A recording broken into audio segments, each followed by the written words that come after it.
সুপ্রিয় দর্শক শ্রোতা, শুরু করতে যাচ্ছি আমাদের নিয়মিত অনুষ্ঠান টি টেবিল আলোচনা। শুরুতেই বলে নিচ্ছি আজকে 25শে এপ্রিল 2026 সাল শনিবার, বাংলা 12ই বৈশাখ 1433 খ্রিস্টাব্দ, আরবি 8ই জিলকদ 1447। আজকে সূর্যোদয় হয়েছে 5টা 29 মিনিটে এবং সূর্য অস্ত যাবে 6টা 24 মিনিটে। আজকে হাওয়ায় তাপমাত্রা থাকবে সর্বোচ্চ 36 ডিগ্রি সেলসিয়াস এবং সর্বনিম্ন 27 ডিগ্রি সেলসিয়াস। দর্শক মণ্ডলী, বরাবরের মতোই আমাদের আজকের আলোচনা সমসাময়িক বিষয় নিয়ে। আমাদের সাথে আছে দুইজন অতিথি, সুরু ভূঁইয়া এবং সরু বাড়ি। প্রথমেই আমি প্রশ্ন করব সুরু ভূঁইয়ার কাছে। সুরু ভূঁইয়া, আমরা দেখতে পাচ্ছি যে অনেক রাজনৈতিকবিদ এবং কন্টেন্ট ক্রিয়েটর গতকালকে এনসিপিতে জয়েন করেছে।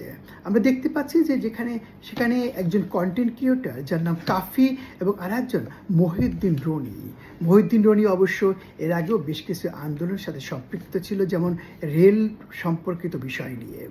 আমরা দেখতে পাচ্ছি ওনাদের লক্ষ লক্ষ ফলোয়ার রয়েছে এবং ওনারা দুইজনই গতকালকে এনসিপিতে জয়েন করেছে।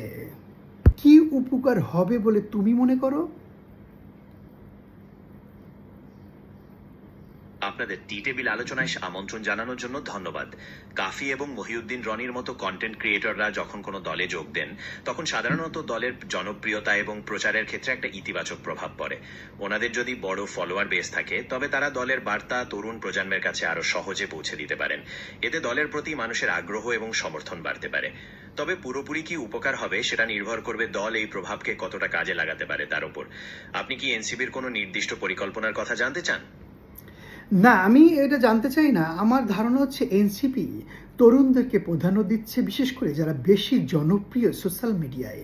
আমরা দেখতে পাচ্ছি কাফি এবং মহিউদ্দিন রনির লক্ষ লক্ষ ফলোয়ার রয়েছে। সম্ভবত এটাই ওনারা কাজে লাগাবে। এনসিপির এটা একটা রাজনৈতিক কৌশল এবং আমরা মানে আশা রাখি যে ওনারা ভবিষ্যতে বাংলাদেশের জন্য ভালো কিছু উপহার দেবে। দর্শক মণ্ডলী, এবার আমি আলোচনা করব একটি মর্মান্তিক বিষয় নিয়ে। আমরা দেখতে পাচ্ছি যে যুক্তরাষ্ট্রে বাংলাদেশি দুই শিক্ষার্থী মিসিং, যারা কিনা ওখানে পিএইচডি করতে গিয়েছিল। ইতিমধ্যে জামিল নিমল, যার বয়স কিনা 27, তার মরদেহ উদ্ধার করা হয়েছে এবং পুলিশ বের করেছে তার সহপাঠী অর্থাৎ তার রুমমেটই তাকে হত্যা করেছে। এবং আমরা জানতে পেরেছি যে নাহিদ বৃষ্টি নামে একজন মেয়ে, উনিও মিসিং। এখন পর্যন্ত ওনাকে উদ্ধার করা সম্ভব হয়নি। মর্মান্তিক এই দুর্ঘটনা ঘটেছে যুক্তরাষ্ট্রে, যেটা কিনা কল্পনাও করা যায় না।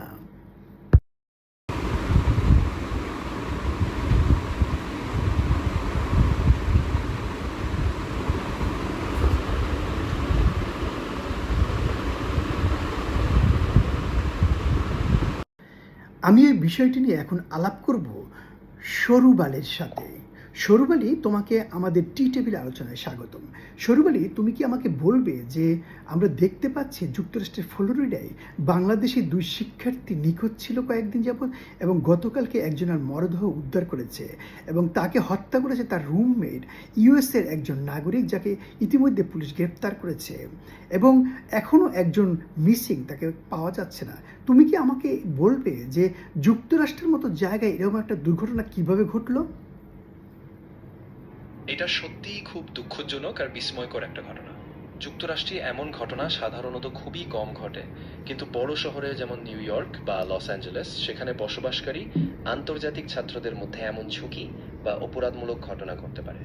বিশেষ করে যারা বিদেশে একা থাকে, তাদের নিরাপত্তা নিয়ে আরও সচেতন থাকা জরুরি, আর স্থানীয় কর্তৃপক্ষের সহায়তা নেওয়া খুব গুরুত্বপূর্ণ। হ্যাঁ, তুমি ঠিকই বলেছো, কারণ যুক্তরাষ্ট্রের মতো জায়গায় এরকম একটি ঘটনা ঘটবে মানে এটা আমরা কল্পনাও করতে পারিনি। আমি নিহতদের পরিবারের প্রতি সমবেদনা জানাচ্ছি এবং আমি আশা করছি যে যুক্তরাষ্ট্র সরকার যথাযোগ্য ব্যবস্থা নেবে। দর্শক মণ্ডলী, এবার আমি প্রশ্ন করব সুরু ভূঁইয়ার কাছে। সুরু ভূঁইয়া, আমরা দেখতে পাচ্ছি বাংলাদেশের একজন মডেল, যার নাম কিনা ভাবনা, তিনি রাশিয়া একটি ফিল্ম ফেস্টিভ্যালে অংশগ্রহণ করার জন্য গিয়েছেন। আমি জানি না যে এটা সরকারি না বেসরকারি অনুষ্ঠান ছিল। কারণ বাংলাদেশে অনেক অভিনেত্রী আছে, সেখানে কোনো যাচাই বাছাই ছাড়াই কি একজন অভিনেত্রীকে সেখানে পাঠালো, যে কিনা মানে যাই হোক, তুমি কি আমাকে বলবে যে বাংলাদেশের অভিনেত্রী যদি কোথাও ফিল্ম ফেস্টিভ্যালে পাঠানো হয়, সে সরকারি হোক বা বেসরকারি হোক, এটা কি ন্যূনতম যাচাই বাছাই করে পাঠানো উচিত ছিল না? কারণ উনি তো বাংলাদেশের প্রতিনিধিত্ব করছে, সে যেভাবেই যাক।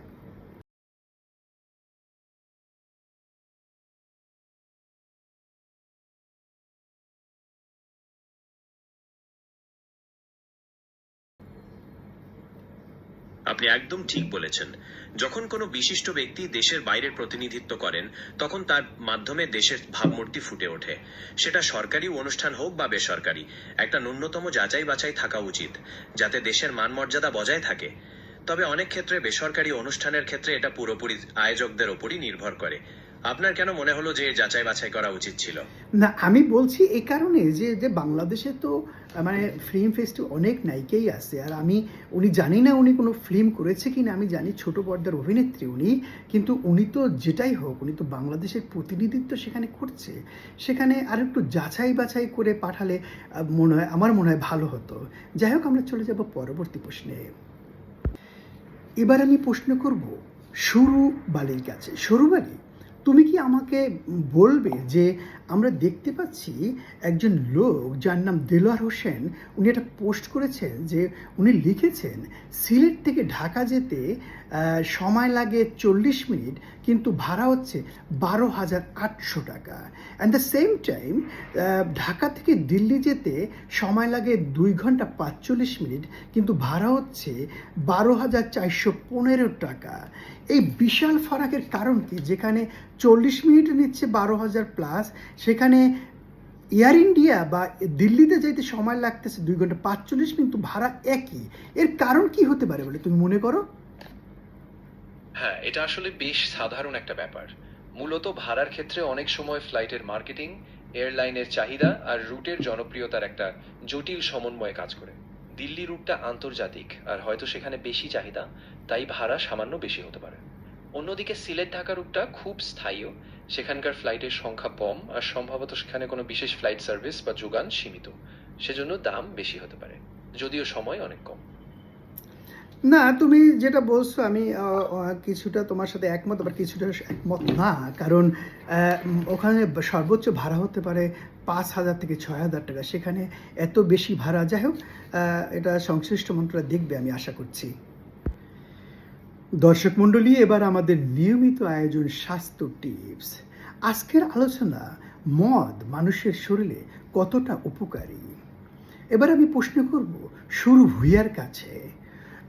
সুরু ভূঁইয়া, তুমি আমাকে বলো যে একজন মানুষের মদ খাওয়া তার শরীরের জন্য কতটা ভালো। আমরা জানতে পেরেছি যে ধরো রেড ওয়াইন, যেটাকে ফলের রস দিয়ে বানানো হয়, সেটাকে নাকি শরীরে অল্প পরিমাণ খেলে ভালো, যদিও আমাদের ধর্মে এটা কাভার করে না। তারপরে তুমি আমাকে বলবে যে মদ খেলে কতটা শরীরে উপকার এবং এর ক্ষতিকার দিক এটা কি। তার আগে আমি তোমাকে একটু বলে নিই, আমরা দেখলাম ঢাকার উত্তরায় একটি মদের বারে পুলিশ অভিযান চালিয়েছে। সেখানে একজন মদ যে খায়, সে বলতেছে যে আমাদের আপনি হয়রানি করছেন, কারণ আমার তো মদ খাওয়ার লাইসেন্স আছে। যদি কোনো অন্যায় করে থাকে, সে মদের বারের মালিক করেছে, আপনারা তাকে ধরুন। আমিও এটা একমত পোষণ করি। যেহেতু মদের বারের লাইসেন্স দেওয়া হয়েছে, কোনো অন্যায় করে থাকলে যার লাইসেন্স নেই সে যদি ওখানে খেতে যায়, তাকে তোমরা না ধরে যে মদের লাইসেন্স দিয়েছে তাকে তোমরা ধরতে পারো। তোমরা সাধারণ মানুষকে তো এইভাবে হয়রানি করতে পারো না। ভদ্রলোক ঠিকই বলেছে, আমি এটারও নিন্দা জানাই এ ধরনের অভিযানের। তুমি আমাকে বলো এবার মদ নিয়ে, যদিও এটা আমাদের ধর্মে কাভার করে না, আমাদের ধর্মে মদ খাওয়া হারাম, প্লিজ বলো। হেনস্থ করা হচ্ছে, আমরা টাকা দিয়ে মার খাচ্ছি। What is this? আমরা খাইলাম চাই। আমরা বিজনেস করি। এবার কোনো অফেন্স নেই। লাইসেন্স থাকতে হবে। না, বারের মালিক অফেন্স করে দিলে। না, বারের মালিকের অফেন্স ওকে। আমাদেরকে হেনস্থ করা হচ্ছে, আমরা টাকা দিয়ে মার খাচ্ছি। মদ্যপান মদ্যপানের স্বাস্থ্যগত প্রতিক্রিয়া নিয়ে নানা মতভেদ আছে। কিছু গবেষণায় দেখা গেছে রেড ওয়াইনের মতো পানীয় অল্প পরিমাণে খেলে হৃদরোগের ঝুঁকি কমতে পারে, কারণ এতে অ্যান্টিঅক্সিডেন্ট থাকে। তবে অতিরিক্ত মদ্যপান লিভারের ক্ষতি, উচ্চ রক্তচাপ এবং ক্যান্সারের ঝুঁকি বাড়ায়। এটা আসলে নির্ভর করে পরিমাণের উপরে। আর ধর্মের দৃষ্টিকোণ থেকে তো আপনি জানেনই এটা নিষিদ্ধ। ঢাকার উত্তরায় বারের ঘটনাটা বেশ বিতর্কিত। লাইসেন্স থাকার পরেও যদি কোনো অনিয়ম হয়ে থাকে তবে তার বিরুদ্ধে ব্যবস্থা নেওয়া উচিত। আপনি কি মদ্যপানের ক্ষতিকারক দিকগুলো সম্পর্কে আরো কিছু জানতে চান? না, আমরা মদ্যপানের বিষয়ে ক্ষতির ব্যাপারে আমরা অনেকেই সবাই জানি কম বেশি, কিন্তু আমাদের ধর্মে এটা সম্পূর্ণ হারাম। আমরা এই মদ্যপানের বিরুদ্ধে। তারপরও কথা হচ্ছে, যারা লাইসেন্স পেয়েছে তারা তো খেতেই পারে, যেহেতু সে লাইসেন্স নিয়েছে এবং সরকার দিয়েছে। সুতরাং এভাবে হয়রানি না করে বরং বারের মালিক যদি কোনো অনিয়ম করে থাকে তার বিরুদ্ধে ব্যবস্থা নেওয়া যেতে পারে। সুপ্রিয় দর্শক মণ্ডলী, আজকে আমাদের আলোচনা এ পর্যন্তই। সবাই সুস্থ থাকুন, ভালো থাকুন। আল্লাহ হাফেজ।